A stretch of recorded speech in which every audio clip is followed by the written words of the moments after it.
third example, what we have here is that x is equals to 8t raised to 3 halves and y is equals to 3t raised to 5 halves minus t. Again, let us find dy over dx. So, to find dx over dt, ano mangyayari? Bababa lang si 3 halves times 8t. 3 halves minus 1. So that is equals to 3 times 8, 24, divided by 2, that is equals to 12. T raised to 1 half. While dy, bababa si 5 halves times 3t. 5 halves minus 1, that is 3 over 2. Or simply, 2.5 minus 1, that is 1.5 minus t. So, 5 times 3, 15 divided by 2. Hindi na pwedeng i-simplify. So, that's 15 over 2. T raised to 3 halves minus, derivative of t is 1.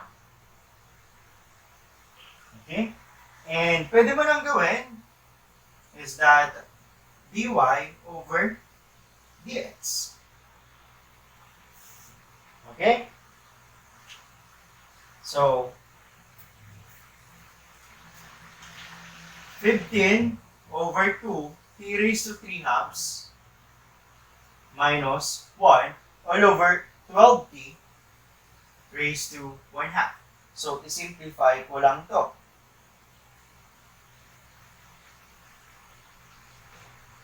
Ito naman, pwedeng gawin ko para hindi malito, ganyanin ko na lang.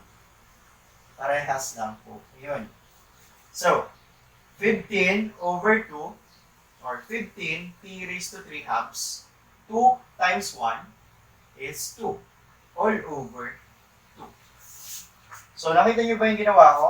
Si denominator, i-multiply ko dito sa whole number dito, at pagka-multiply ko, perform ko lang yung operation nila.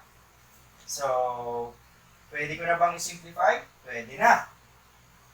So, 2 times 12, that is 24. So, 15, t raised to 3 halves minus 2 all over 24 t raised to 1 half. So, pwede lang, ito yung sagot mo, pwedeng i-express mo pa in terms of x. Okay? So, paano ko yan i-express in terms of x? Eh, di si t, papalitan ko ng x. Saan ako kukuha ng x? Dito sa example na to. So, given that x is equals to 8t raised to 3 halves. Okay? 3 halves yan ha. So, yung kanina 1 half, nag-square tayo. Para mawala yung 1 half. So, ang 3 halves, para mawala, i-raise mo sa 2/3. So, i-reciprocal mo lang. Kasi 3 halves times 2/3 ay 1. So, x raised to 2/3 equals 8 raised to 2/3 times t. Ang 8 raised to 2/3, kalpi lang natin, is equals to 4. So, x raised to 2/3 equals 4t. T is equals to x raised to 2/3 all over 4. So, ito, ipapalit ko dito. So, dy over dx is equals to 15. What is t? X raised to 2/3 all over 4. Pero naka-raise sa 3 halves.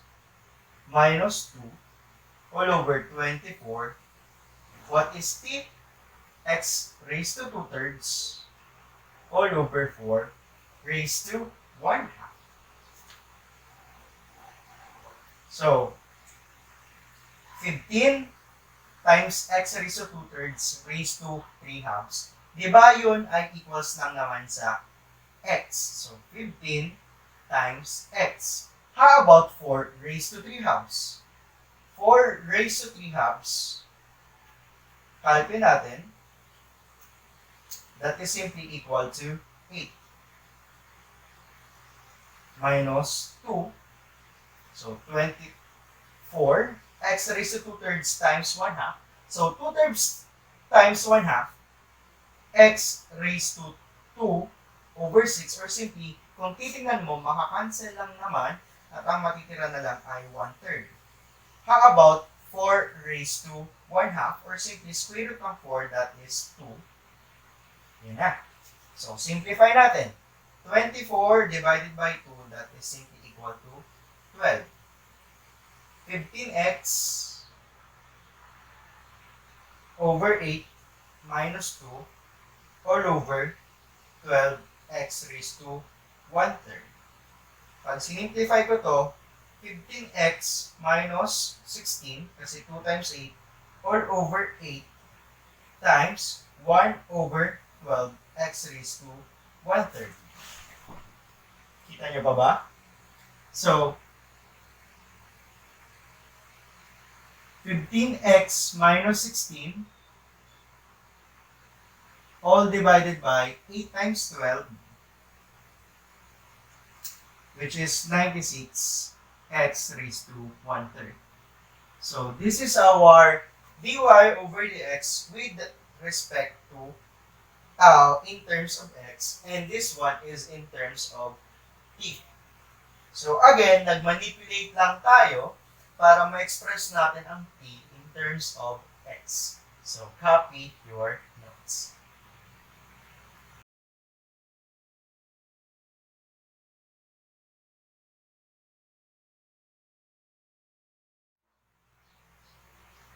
So we're down to the last and our fourth example. So this time, binigay sa atin t in terms of x, y in terms of t. And kailangan natin hanapin pa din si dy over dx. So as you can see, kapag dinerivative ko si t with respect to x, at i-derivative ko si y in terms of x, in terms of t rather.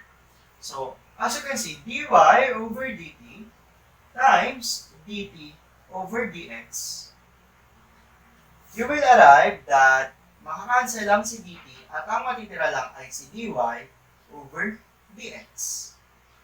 Okay?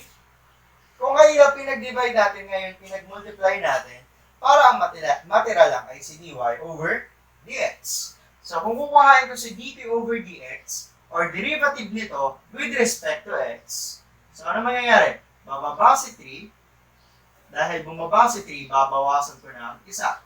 That is equals to 9x squared. Yun na yung dt over dx natin.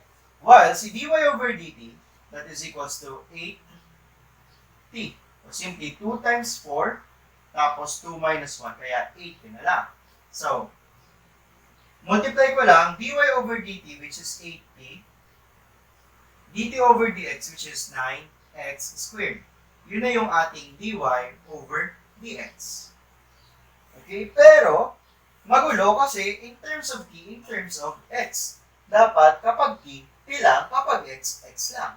Saguhan natin purong x this time. So, dy over dx is equals to 9x squared times 8t. Saan ako ngayon kukuha ng t? Sa example ko lang din. T is equals to 3x cubed. So, 9x squared times 3x cubed. Sorry. Times 8 times t, which is 3x cubed. So, 9 times 8, 72 times 3, 72 times 3, 216, x squared, x cubed, same base, copy the base, add the exponents. 2 plus 3, 5. So your answer is 216 x raised to 5. So that is the derivative of y with respect to x in terms of x. Paano naman kapag sinabing in terms of t? Okay? Given that t is equals to 3x cubed, i-express natin si x in terms of t. Babalik na din natin. So, t over 3 x cubed Para mawala si x cube, para maging 1 lang, raise ko both sides sa 1/3. Para 3 times 1/3, 1 na lang. So, x is equals to 3 raised to 1/3 all over 3 raised to 1/3. Okay? Since dy over dx is equals to 216 x raised to 5, papalitan ko si x ng 3 raised to 1/3 tsaka 3 raised to 1/3. So, 216 x raised to, x is 3 raised to 1/3 times 3 raised to 1/3 divided by 3 raised to 1/3 all raised to 5. So, 216 3 raised to 1/3 times 5. So, 1/3 times 5, that is 5/3 all over 3 raised to 1/3 raised to 5. So, that is equals to 216 3 raised to 5/3 all over 3 raised to 5/3. And pwedeng ito na po yung sagot mo. Pwedeng hindi mo na-express in terms of radicals. And that is for this example kung saan dt over dx yung hinanap natin. So don't forget to subscribe and ring the bell for more updates. So copy your notes.